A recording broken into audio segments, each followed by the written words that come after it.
Bonjour et bienvenue sur notre chaîne intitulée Un jour, un verset, un message. Vous aimez la parole de Dieu? Vous appréciez notre travail? Merci de vous abonner afin de soutenir notre page. Merci d'encourager notre travail de sorte qu'il puisse bénir une multitude de personnes. Que Dieu vous bénisse. Notre passage de ce jour est tiré du livre d'Éphésiens, chapitre 5, verset 26. La Bible nous dit, afin de la sanctifier par la parole, après l'avoir purifiée par le baptême d'eau. Dans le passage d'aujourd'hui, notre Dieu nous parle une fois encore à travers l'apôtre Paul.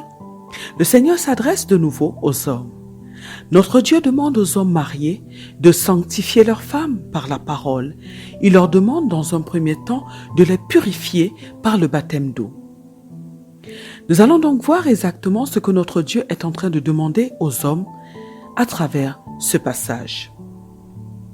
À travers le passage d'hier, qui était tiré du livre d'Éphésiens chapitre 5, donc il s'agissait du verset 25, nous avons expliqué que le Seigneur demande aux hommes d'aimer leurs femmes comme Christ a aimé l'Église et de se livrer pour elle comme Christ l'a fait pour l'Église.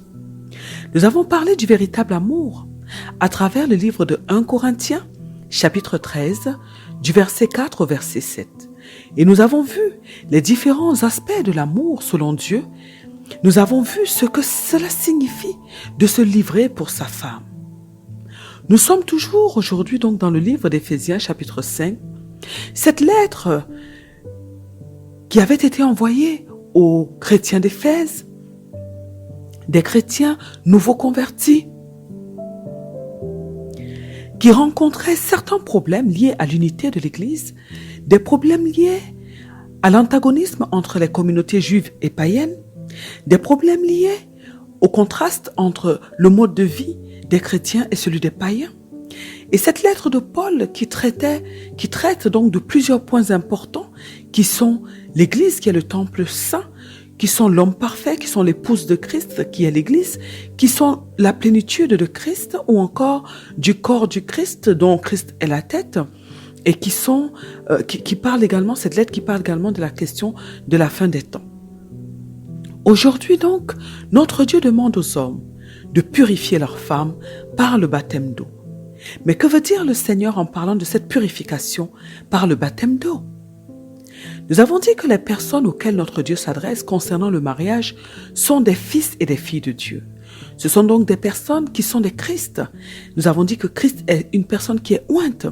Et ce sont donc des personnes qui ont été ointes par le Saint-Esprit, des personnes qui ont été préparées par le Saint-Esprit. Car nous avons dit que le mariage n'est pas du tout pour les enfants, que le mariage est pour des personnes matures. Nous avons dit que ces personnes, ces Christ, ces fils et filles de Dieu sont des personnes qui ont quitté l'enfance, qui ont décidé elles-mêmes de quitter l'enfance pour devenir des personnes matures, des personnes donc conduites par le Saint-Esprit, des personnes qui connaissent la parole de Dieu, des personnes qui sont dirigées par la parole de Dieu. Et la femme dont notre Dieu parle dans ce passage, celle qui doit être sanctifiée, est donc une femme qui est née de nouveau. Ça veut dire qu'elle a accepté Jésus-Christ comme son Seigneur et son Sauveur, qu'elle est passée par les eaux du baptême afin de signer son contrat avec son Dieu, et qu'elle est désormais conduite par le Saint-Esprit de Dieu. Mais notre Dieu demande au mari d'enseigner à sa femme, de continuer à la faire grandir par la parole de Dieu. La version de la Bible, Parole de vie, nous dit ceci concernant le passage d'aujourd'hui, donc Éphésiens chapitre 5, verset 26. La Bible, Parole de vie, nous dit ceci, afin qu'elle soit sainte, il l'a rendue pure par l'eau et par la parole. C'est-à-dire que l'homme doit donc, en purifiant sa femme par l'eau et par la parole de Dieu, la rendre sainte.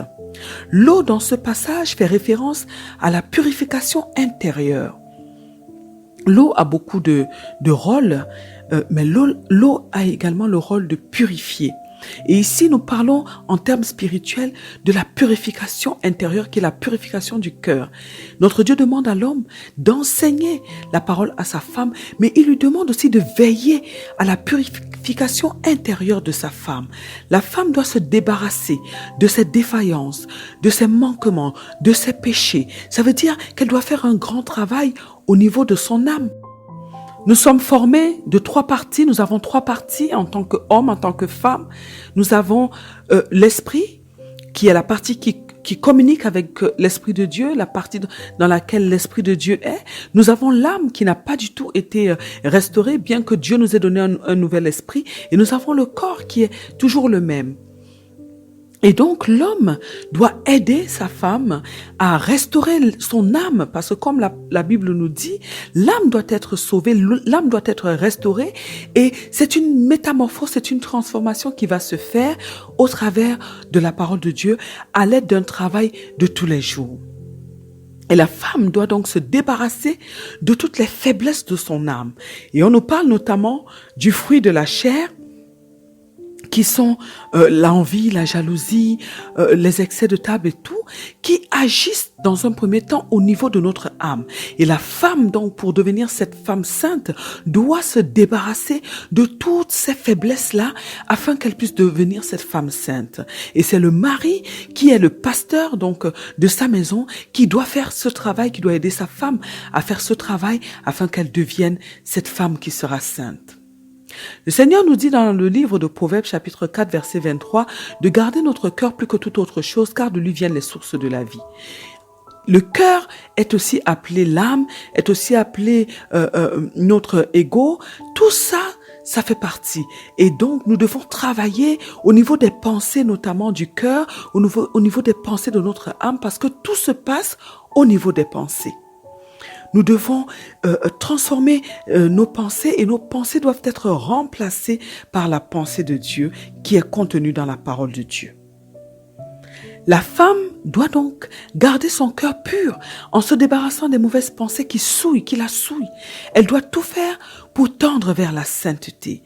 Et comme nous l'avions dit, l'homme étant le pasteur de sa maison, il est de sa responsabilité de prendre en charge sa femme au niveau spirituel. Aussi, il doit veiller sur elle afin qu'elle soit toujours dans les conditions de sanctification de cœur et de corps. L'homme doit donc aider sa femme à grandir dans la parole de Dieu, et c'est un travail de tous les jours. C'est pourquoi les 2 conjoints doivent donc méditer la parole de Dieu ensemble et prier ensemble dans le but de grandir et de tendre vers la sainteté. La femme doit adopter complètement le système de pensée de Dieu. C'est la raison pour laquelle elle doit être remplie de la parole de Dieu. La femme a beaucoup d'occupations au sein de son foyer, nous en avons parlé. Nous avons vu qu'elle a plusieurs rôles à jouer auprès de son mari. Mais malgré toutes ces occupations, le mari doit faire en sorte que sa femme puisse grandir tous les jours, grandir spirituellement, qu'elle puisse grandir au niveau de son caractère. Pour cela, il doit l'aider à aimer Dieu de tout son cœur. Il doit l'aider à grandir dans la sagesse de Dieu. Il doit l'aider à être une femme sainte, une femme qui a un cœur pur en tout temps. De plus, la femme doit absolument acquérir la sagesse, puisque c'est elle qui éduque ses enfants. En effet, le livre de Proverbes nous apprend que l'homme donne des instructions au sein de la famille, tandis que la mère enseigne aux enfants. Et si la femme n'a pas acquis la pensée de Dieu, elle va transmettre à ses enfants la pensée du monde. Car nous le savons tous, nous ne donnons que ce que nous avons. Et c'est ce qu'elle a en elle qu'elle pourra donner à ses enfants. Et cette femme qui doit être une femme sage, qui doit soutenir son mari, ne sera pas de bons conseils, parce que elle prendra des choses du monde pour pouvoir aider son mari, et ça ne pourra pas du tout être de bons conseils pour son mari. La parole de Dieu va donc transformer la femme et faire en sorte que son âme soit restaurée. De cette manière, elle sera une femme qui manifestera le fruit du Saint-Esprit. Le couple chrétien doit être un modèle dans la société. Aussi, les 2 conjoints qui sont appelés à devenir une seule personne, une seule chair, doivent travailler au quotidien pour que leur façon de voir les choses soit en accord avec la parole de Dieu. Et c'est quelque chose qui est difficile parce que les deux ne viennent pas de la même famille. Ils n'ont pas été élevés par les mêmes personnes et ils n'ont donc pas reçu la même éducation, la même vision des choses. Ils ne verront pas certaines choses de la même manière. Et c'est la parole de Dieu qui va donc les mettre d'accord, qui les aidera à être en harmonie. Mais pour cela, ils doivent prier ensemble afin que le Saint-Esprit de Dieu les inspire et les assiste au quotidien afin qu'ils trouvent cette parfaite harmonie en Dieu. L'homme qui est le pasteur de sa maison doit connaître les faiblesses et les forces de sa femme en tant que leader et il doit l'aider à ressortir le meilleur d'elle-même. Il doit faire de sa femme une femme de valeur, une femme qui soit une bénédiction pour la société. C'est donc une grande responsabilité que Dieu donne à l'homme. En réalité, un enfant de Dieu doit être une bénédiction partout où il est. Lorsqu'il est là, il doit vraiment apaiser ceux qui sont avec lui. Il doit leur apporter cette joie, cette paix surnaturelle que seul Dieu peut donner et qu'il va transporter avec lui à travers le Saint-Esprit qui vit dans son esprit. Et c'est la raison pour laquelle notre Dieu demande à l'homme de former sa femme, de faire ressortir le meilleur d'elle, de l'aider à ce qu'elle devienne cette femme sainte, cette femme mature, cette femme solide en Christ. Car lorsque nous sommes bien préparés, nous devenons alors des instruments dans la main de Dieu que le Seigneur va utiliser pour faire avancer son royaume sur la terre. Pour toucher les païens, ceux qui ne connaissent pas encore Dieu, de sorte que eux aussi, ils puissent donner leur vie à Dieu.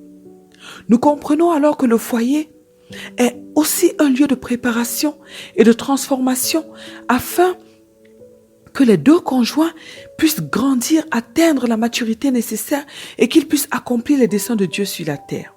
Les deux conjoints doivent s'accorder et être en harmonie parfaite afin qu'ils puissent ensemble travailler pour accomplir la mission du foyer. L'homme qui s'est déjà préparé avant de demander une femme à Dieu pour entrer dans le mariage doit à son tour préparer sa femme pour la mission qui est la sienne.